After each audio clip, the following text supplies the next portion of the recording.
तुमने तो मुझे बेगर बना दिया है। अब तुम्हारे पास मुझे खर्चे के देने के पैसे भी नहीं है। कहां से दूं? हाँ, टेल मी, कहां से दूं? मिशी, कुछ नहीं है मेरे पास।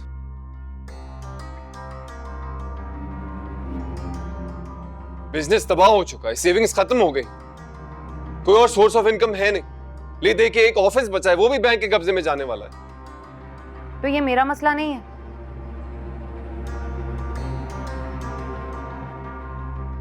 बिजनेस चलाना ना तुम्हारा काम था, मेरा काम नहीं था।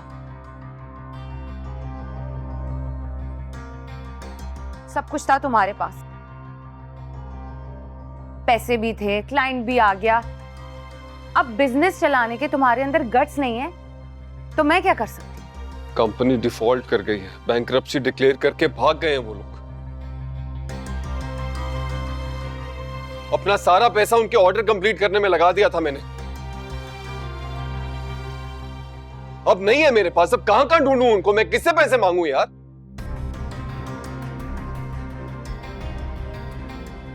मिशी, इस मुश्किल में तुम्हें मेरा साथ देना चाहिए और तुम्हारी डिमांड्स खत्म नहीं हो रही।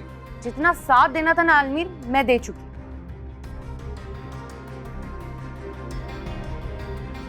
इससे ज्यादा मुझ में हिम्मत नहीं है। और मेरा बैंक अकाउंट है ना, बिल्कुल जीरो हो चुका है।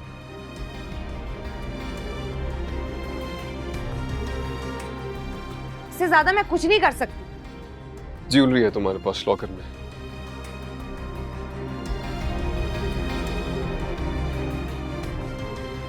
एक फेवर कर दो।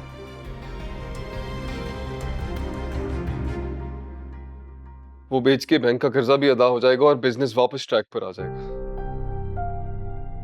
प्लीज मिशी, आई नीड हेल्प। व्हाट? तुम्हारा दिमाग तो ठीक है? मैं अपनी ज्वेलरी बेच दूं तुम्हें पैसे देने के लिए, और तुम उसे भी बर्बाद कर दो जैसे तुमने अपना कारोबार बर्बाद कर दिया।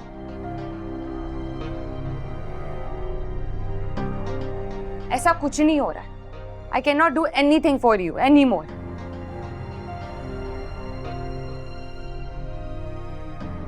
और बात सुनो, घर में पैसे बिल्कुल खत्म हो गए।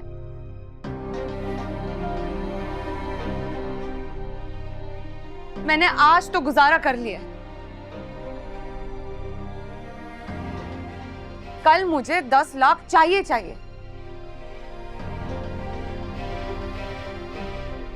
कुछ भी करो, किसी भी सूरत में।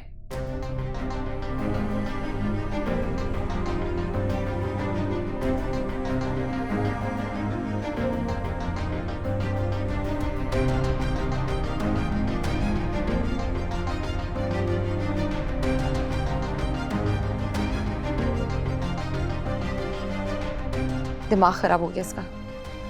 ज्वेलरी मैं इसे दे दूं और बर्बाद हो जाऊं।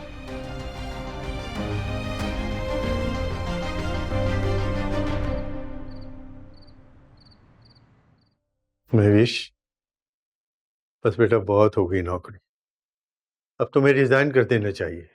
क्यों बाबा, क्यों रिजाइन कर दूं मैं? बेटा तुम्हें आराम की जरूरत है। बाबा, डॉक्टर ने मुझे बेड रेस्ट नहीं कहा है। उसने कहा है आप मामूल के मुताबिक अपने सारे काम करें, बस थकाने वाली चीजें ना करें। और मेरी बात सुने, मैं जॉब पे जा रही हूँ, मैं मेंटली और फिजिकली फ्रेश हूँ।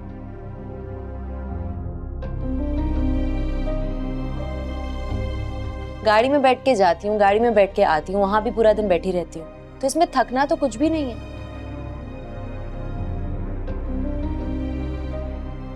हाँ अंकल, आप परेशान मत हो, महविश बिल्कुल ठीक कह रही है।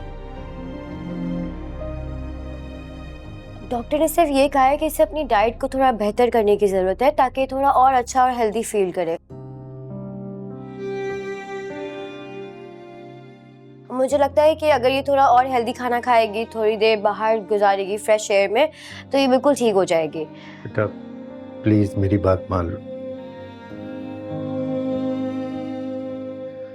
भले तुम कबीर के पास ना जाओ, लेकिन उसके बच्चे के बारे में उसको बता दो, ये उसका हक है। हरगिज नहीं।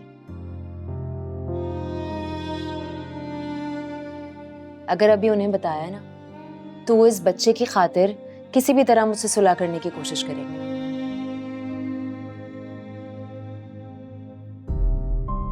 और मेरी हर किस्म की शर्त मान लेंगे और मैं ये नहीं चाहती हूँ।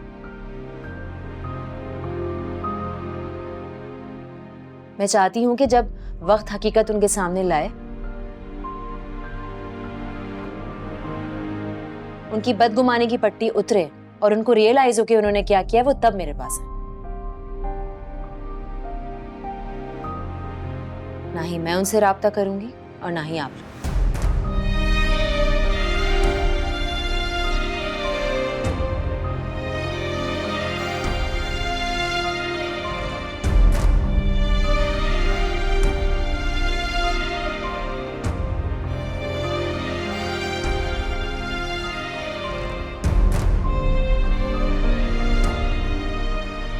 अच्छा बताओ, तुम्हारे लिए कुछ खाने के लिए लेकर आऊं?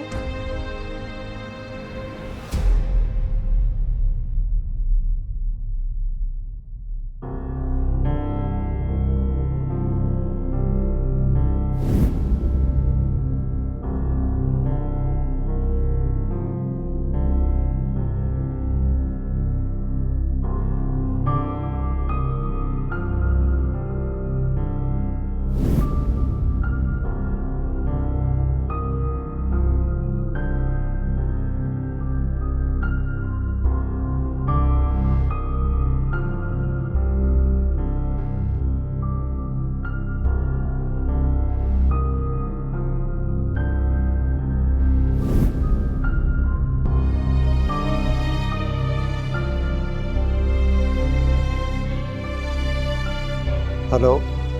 हाँ फारूक, अस्सलाम वालेकुम, क्या हाल है? फारूक, मैं हॉस्पिटल में हूँ, मुझे डॉक्टर फरजाना नासिर से बात करनी है। तुम हेल्थ डिपार्टमेंट में हो तो तुम मेरी बात करवा सकते हो? वो मैं तुम्हें बाद में बताऊंगा, बस मेरी बात करवा दो, बहुत इम्पोर्टेंट है। ओके ठीक है, I will wait. Thank you. मुझे बड़ी हैरत है कि आपको मालूम नहीं कि आपकी वाइफ प्रेग्नेंट है, वो भी 7 मंथ। डॉक्टर साहब, एक्चुअली मैं मुल्क से बाहर था। असल में बात यह है कि महविश मुझसे कुछ नाराज़ है, इसलिए हमारा कोई कांटेक्ट नहीं है। बस ये बात थी। खैर, ये आपका पर्सनल मैटर है। मैं तो आपकी हेल्प इसलिए कर रही हूँ क्योंकि आप फारूक साहब के दोस्त हैं। जी थैंक यू सो मच। बस मुझे आपसे ये फेवर चाहिए कि आप महविश की हेल्थ और उसकी कंडीशन के बारे में मुझे अपडेट करती रहिएगा। जी जी, कोई भी अपडेट होगी मैं आपको देती रहूँगी। Thank you. Thank you.